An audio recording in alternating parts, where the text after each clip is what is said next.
ये video Korea को लेकर बनी सीरीज का तीसरा भाग है। पिछले 2 वीडियो में हमने कोरिया युद्ध के बारे में देखा है, जिसके कारण कोरिया का विभाजन हुआ और उत्तर कोरिया के शासन का इतिहास देखा।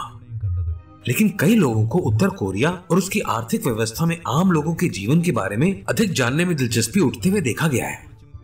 उत्तर कोरिया के शासक और उनके कुछ अजीबोगरीब कानूनों के बावजूद हम किसी भी अन्य देश की तरह उत्तर कोरिया में भी मेहनती और सक्षम लोगों को देख सकते हैं। सामान्य स्टीरियोटाइप विवरण के विपरीत ये वीडियो कुछ ऐसा प्रकट करता है जो अधिकांश लोग उत्तर कोरियाई लोगों के बारे में बात करना पसंद नहीं करते। आइए पहले देखते हैं कि एक विदेशी जो उत्तर कोरिया को जानने की रुचि रखता है वहां कैसे जा सकता है। दुनिया के ज्यादातर देशों के यात्री पैसा होने पर उत्तरी कोरिया जा सकते हैं। कई टूर एजेंसियां हैं जो इसे संभव बनाती हैं। चूंकि कोरिया पहुंचने के लिए अन्य देशों से कोई वीजा सुविधा या यात्रा सुविधाएं नहीं है, यहाँ केवल चीन या रूस के माध्यम से पहुंचना संभव है। उत्तर कोरिया पासपोर्ट में वीजा की मोहर लगाने के बजाय एक पर्यटक कार्ड जारी करता है। यात्रा के बाद वापसी पर भी इसे भुनाया जाएगा। उत्तर कोरिया चीन से बस, ट्रेन या विमान या रूस से हवाई मार्ग से पहुंचा जा सकता है। किसी भी अन्य दौरे की तरह दौरे की अवधि और हमें मिलने वाली सुविधाएं चुने गए पैकेज पर निर्भर करती हैं। 1 लाख रुपए से शुरू होने वाले पैकेज उपलब्ध हैं।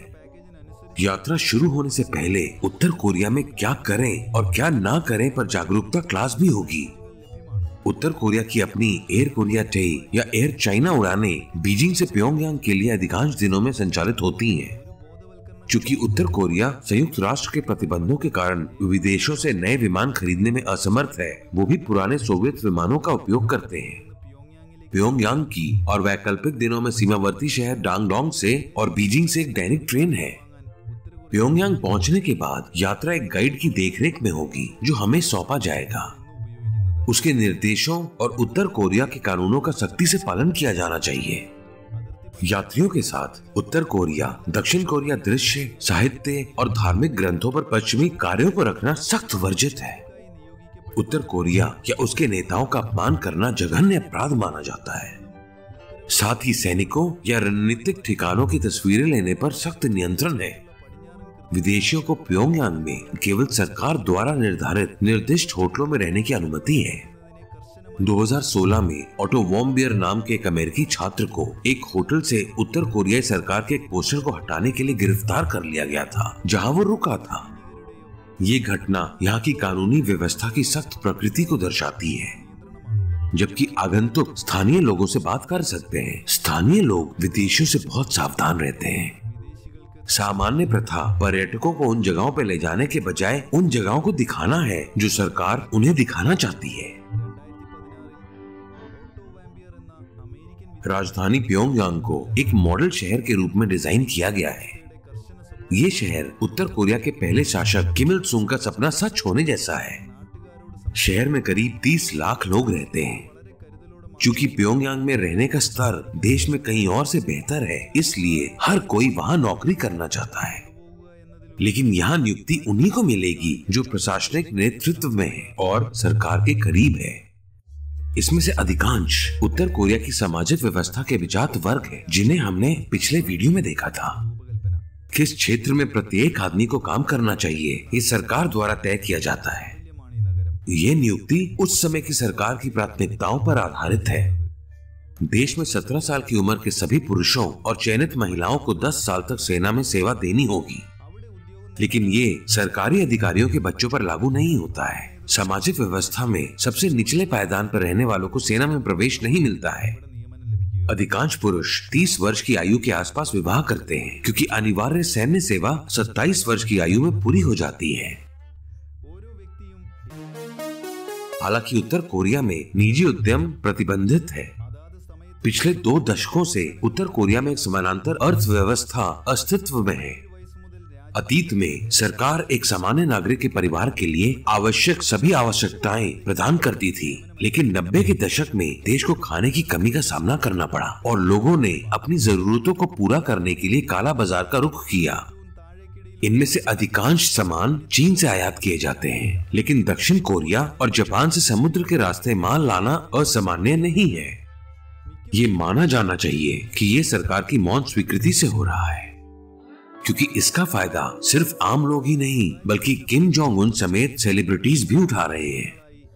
अगर अभिजात वर्ग को विदेशी कारें और विलासिता की वस्तुएं चाहिए तो आम आदमी फ्रिज, राइस कुकर, टीवी आदि चाहता है।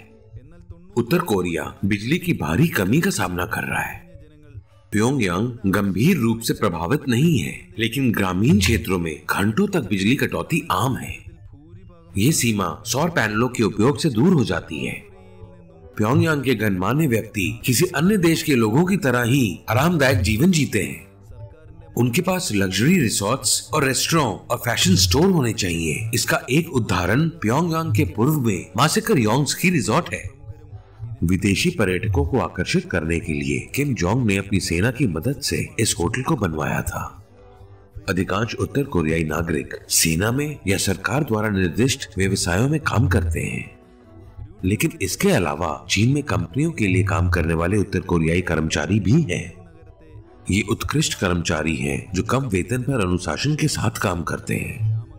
उत्तर कोरिया में प्योंगयांग नामक एक विशाल रेस्टोरेंट श्रृंखला भी है। इस रेस्टोरेंट चेन की दुनिया भर में करीब 130 ब्रांचें हैं। इन रेस्टोरेंट में चुनिंदा उत्तर कोरियाई महिलाओं को नियुक्त किया जाएगा। यदि उपभोक्ताओं को अद्वितीय कोरियाई स्वाद मिलते हैं तो उत्तर कोरिया को बहुत आवश्यक विदेशी मुद्रा मिलती है।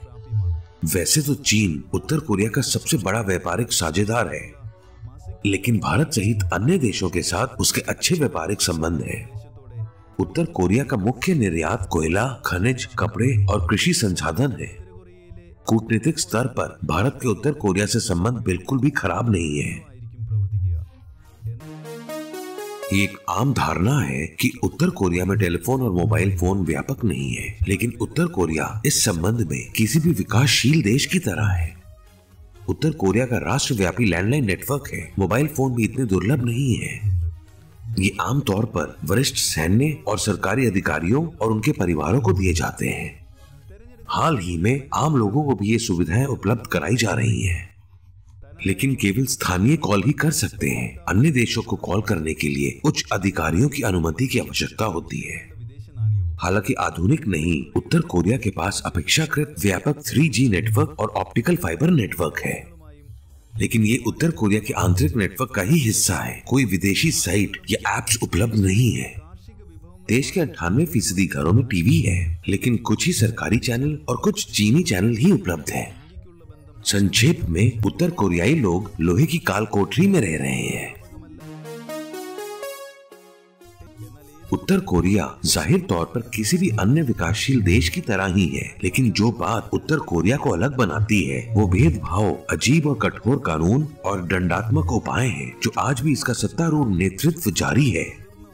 जबकि अधिकांश उत्तर कोरियाई नागरिक अपने नेता के प्रति समर्पित है, वहीं कुछ पुरुष ऐसे भी हैं जो अपनी परिस्थितियों से बहुत असंतुष्ट है। हर साल हजारों लोग उत्तर कोरिया से पलायन करते हैं।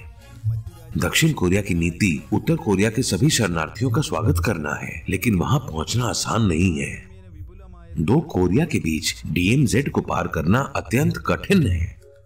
इसलिए अधिकांश लोग पहले चीन में प्रवेश करेंगे, लेकिन उसके लिए चीन से सीधे दक्षिण कोरिया की यात्रा करना संभव नहीं है। पकड़े जाने पर चीनी सरकार उन्हें उत्तर कोरिया को सौंप देगी। उत्तर कोरिया की स्थिति इस तथ्य से स्पष्ट होती है कि बड़ी संख्या में लोग दक्षिण कोरिया तक पहुंचने में असमर्थ होने के उच्च जोखिम के बावजूद वहां पहुंचने का प्रयास करते हैं। किम जोंग उन होशियार है, लेकिन अपने अस्तित्व और सत्ता के लिए कुछ भी करने से नहीं डरते। परमाणु हथियार कार्यक्रम, फुर्ती का मुखौटा और दूसरे सख्त कानून इसी का हिस्सा है। लेकिन किम जोंग उन अच्छी तरह जानते हैं कि अगर उन्होंने देश के लोगों के जीवन में सुधार नहीं किया तो ये सब व्यर्थ हो जाएगा।